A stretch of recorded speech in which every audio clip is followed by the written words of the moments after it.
जय हिंद जी, नमस्कार। देखिए, आज हम लोग सिद्ध करने वाले हैं 3 + 2√5 एक अपरिमेय संख्या है ना। ये क्वेश्चन बहुत बार पूछा जा चुका है। आइए हम लोग इसको स्टार्ट करते हैं। देखिए, सबसे पहले हम लोग जानेंगे परिमेय और अपरिमेय संख्या होता क्या है ना। थोड़ा हम लोग जान लेते हैं परिमेय और अपरिमेय संख्या के बारे में। इसके बाद में हम लोग इस वीडियो को स्टार्ट करते हैं। देखिए, यहाँ पर हमने टॉपिक दिया कि परिमेय और अपरिमेय संख्या की संपूर्ण कहानी है ना। देखिए, सबसे पहले हम लोग देखेंगे कि भाई परिमेय संख्या होता क्या है ना। ये क्यों नहीं बोला जा रहा है तुम साबित करो कि यह संख्या परिमेय है ना। क्वेश्चन ऐसे भी तो बोल सकता था ना, लेकिन इसको परिमेय संख्या ही क्यों बोला है। देखिए, परिमेय संख्या की किसे कहते हैं। परिमेय संख्या को हम लोग p/q के रूप में लिखा जा सकता है ना। तो वही लिखे हैं कि इसे p/q के रूप में लिखा जा सकता है कि जहाँ q बराबर क्या नहीं होना चाहिए, 0 नहीं होना चाहिए। और एक बात ये और बोल रहा है कि तथा p और q दोनों पूर्णांक संख्या में। और पूर्णांक संख्या का मतलब यह होता है कि वो संख्या तुम्हारा रूट में नहीं होगा।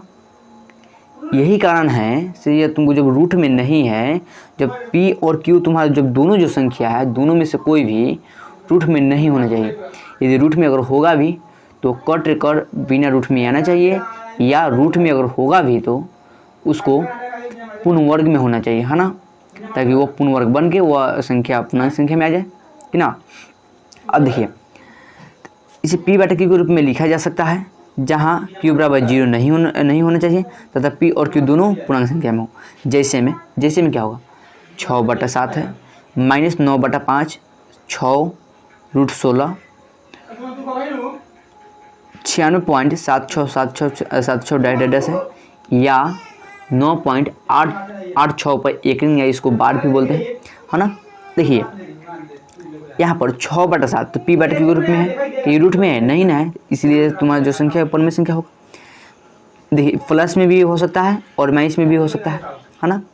और जो बाटा है, बाटा में सीधे अगर कुछ नहीं है तो हम लोग कितना मान लेंगे, 1, इसलिए सीधे मेरा 6 5 4 3 2 1 भी हो सकता है। देखिए, हमने क्या बोले कि रूट में नहीं होना चाहिए, लेकिन अब यहाँ पर हम क्या दिए, रूट में दिए। लेकिन √16 है ना, तो √16 का मान कितना होगा, 4 होगा है ना।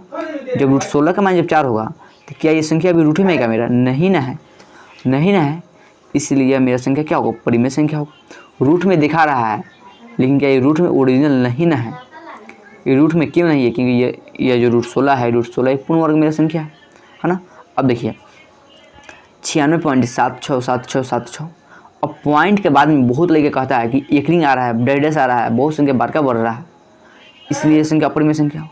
लेकिन इसमें कोई दिक्कत नहीं है, काहे दिक्कत नहीं है। और हम इसको क्यों परिमेय संख्या बोल रहे हैं, क्योंकि पॉइंट के बाद में सेम संख्या रिपीट हो रहा है ना, इसलिए हम लोग इसको क्या बोलेंगे, परिमेय संख्या बोलेंगे। अब देखिए, अब देखा आपको कि 9.86 पर एक रिंग है, इसको p/q के रूप में लिखो। जब p/q के रूप में देगा लिखने के लिए, तो हम लोग उसको क्या बोलेंगे, परिमेय संख्या ना बोलेंगे। एक रिंग का मतलब क्या होता है, जो संख्या पर दोनों पे ये से लगा हुआ है, इसका अर्थ क्या होता है, इसका अर्थ यही होता है कि जो 9 पॉइंट में दशमलव के बाद में सेम संख्या ही रिपीट होने वाली। देखिए, इसको हमने लिख भी दी है कि दशमलव के बाद आने वाली संख्या समान संख्या, यानी पुनरावृत्ति का अर्थ यह होता है कि समान संख्या में वो बढ़े, समान संख्या में वो आगे बढ़े है ना। बढ़े, लेकिन कैसे बढ़े, आगे बढ़े है ना, अलग अलग संख्या में रिपीट नहीं होके। अब देखिए, अब हम जानेंगे थोड़ा अपरिमेय संख्या के बारे में। अब देखिए, इसे p/q के रूप में नहीं लिखा जा सकता। अब देखिए, जैसे में √15 है, पाई है, √2 है, फिर क्या है 5 पाई है ना। फिर देखिए 96.1238 डैश है। फिर यहाँ पर देखिए 78.10101001, यानी कि संख्या तो रिपीट हो रहा है, लेकिन क्या अलग अलग संख्या रिपीट हो रहा है। यहाँ पर 1 0 है, यहाँ पर 2 0, यहाँ पर 3 0, क्या संख्या तो रिपीट हो रहा है। एक तो ठीक है, लेकिन समान संख्या में रिपीट नहीं हो रहा है। कभी 1 0 है, कभी 2 0, कभी 3 0, ऐसे मैंने आपको संख्या जो 0 है, 0 की लगता है मैंने बढ़ रहा है, बढ़ोतरी हो रहा है ना। तो बढ़े, लेकिन समान संख्या में, पूरा फिक्स संख्या में बढ़े, लेकिन इस संख्या में अपना वृद्धि कर रहा है। तो वृद्धि करना इसमें कोई ज़रूरी नहीं है। जब वृद्धि कीजिएगा तो जाइए हटाइए, अब कौन संख्या, अपरिमेय संख्या है ना। अब देखिए, दोनों अब बहुत बच्चा बोले कि देखिए सर हमने इसको तो p/q के रूप में लिख दिए, अब इसको भी अब बोलो कि ये संख्या परिमेय संख्या है, लेकिन नहीं।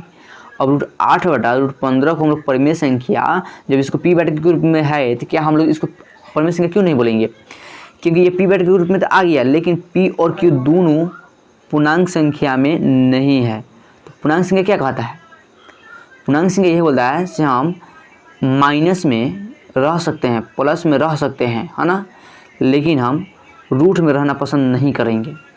पूर्णांक संख्या यही ना बोलता है माइनस प्लस में रह सकेंगे, है ना, लेकिन हम रूट में रहना पसंद नहीं करेंगे। यही कारण से तुम्हारा अपरिमेय संख्या ही होगा, लेकिन परिमेय संख्या नहीं होगा। तो आइए हम लोग अपना टॉपिक पाते हैं। बात समझ में आ गया ना। अब देखिए यहाँ पर लिखते हैं हम लोग, जब भी मैथ बनाएंगे ना हम लोग लिखना क्या फर्ज बनेगा, सोल्व, SOLV।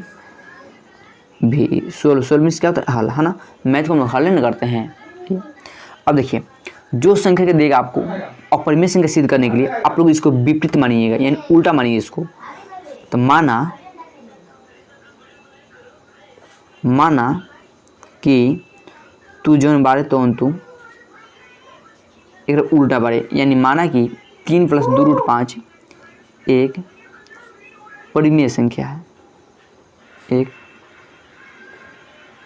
परिमेय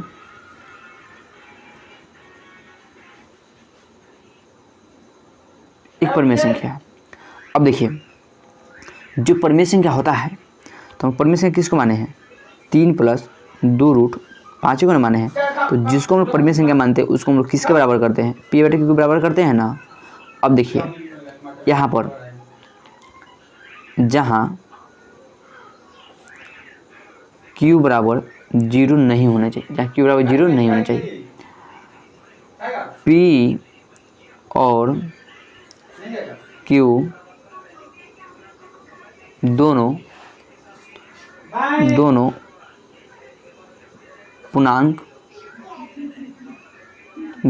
दोनों पूर्णांक संख्या हो, है ना। P और Q दोनों क्या पूर्णांक संख्या हो। अब देखिए ये इसको सर्वभाजक भी बोल सकते हैं। अब देखिए यहाँ पर हम लोग यहाँ पर मैथ को अब हम लोग हल कर रहे हैं, यहाँ से थोड़ा हल करने भी आना चाहिए। देखिए यहाँ पर कुछ बात हम लोग यहाँ पर लिख देते हैं ताकि आप लोग को याद रहेगा। यदि कोई संख्या इधर में प्लस में रहता है, यदि हम लोग उसको बराबर को उधर भेजेंगे तो कहाँ जाएगा, माइनस में। यदि कोई संख्या इधर बराबर की इधर माइनस में है, यदि बराबर को उधर भेजेंगे तो कहाँ जाएगा, प्लस में। यदि कोई संख्या बराबर की इधर गुना में है, यदि बराबर को उधर भेजेंगे तो कैसे में जाएगा, वो भागा में। यदि कोई संख्या बराबर की इधर भागा में है, यदि बराबर के अगर हम लोग उसको उधर भेजेंगे तो कहाँ जाएगा, वो भागा रहेगा तो गुना में जाएगा, है ना। इस बात को ध्यान रखिए, तो इसका भी जरूरी मैथ में, है ना, जो हम लोग सिद्ध करेंगे इसको। अब देखिए यहाँ पर 3 किसी भी संख्या का चिन्ह कहाँ रहता है, उसके पीछे रहता है। 3 के पीछे कुछ नहीं था, प्लस है ना। जब हम लोग प्लस को जो यहाँ पर P/, जो 3 है, 3 को जब P/Q जब उधर भेजेंगे तो कहाँ जाएगा, वो माइनस में जाएगा। अब देखिए अब यहाँ पर तो 2√5 लिखिए इधर, और P/Q को P/Q भी लिखेंगे। बराबर इधर 3 प्लस में है, जब इधर आएगा तो कहाँ हो गई, माइनस में होगा। इसके बाटा में कुछ नहीं था, कितना है, 1 है। अब देखिए 2√5 के 2√5। अब यहाँ पर आपको बाटा पे घटाव आना चाहिए, है ना। तो Q और A के एलसीएम Q होगा, Q एकम Q तो P एकम P। 1 में जब Q से गुना करेंगे तो क्या Q आएगा, तो फिर 3 में भी Q से गुना करना होगा तो क्या हो जाएगा, 3Q। अब देखिए 2 में √5 से गुना किए होंगे तो क्या 2√5 आया होगा। तो दोनों के बीच में संबंध का देखा है, गुने करना है। बराबर की इधर 2 गुना में है ना, जब इधर कोई भी संख्या इधर गुना में रहेगा और हमको बराबर को उधर भेजना तो कहाँ जाएगा, भागा यानी बटा में जाएगा। अब देखिए तो √5 के √5 यहाँ पर लिख दो, और जो यहाँ पर जो तुम्हारा 2 गुना में है इसको जब बराबर की इधर भेजेगा कहाँ जाएगा, वो भागा में जाएगा। कहाँ जाएगा, वो भागा में। तो 2 के 2 है, और यहाँ पर जब यहाँ पर Q है ना, Q रहेगा, और जब 2 आ गया इधर में तो 2 गुना Q बराबर की इधर गुना में है तो भाग यानी बटे में नहीं आएगा, वो बटे के नीचे आ जाएगा। तो √5 बराबर P - 3Q, और 2 में जब Q से गुना करेंगे तो क्या होगा, 2Q, क्या होगा, 2Q। अब देखिए अब यहाँ पर थोड़ा परिभाषा लिखना होगा, है ना। मैथ में यहाँ पर थोड़ा परिभाषा लिखना होगा।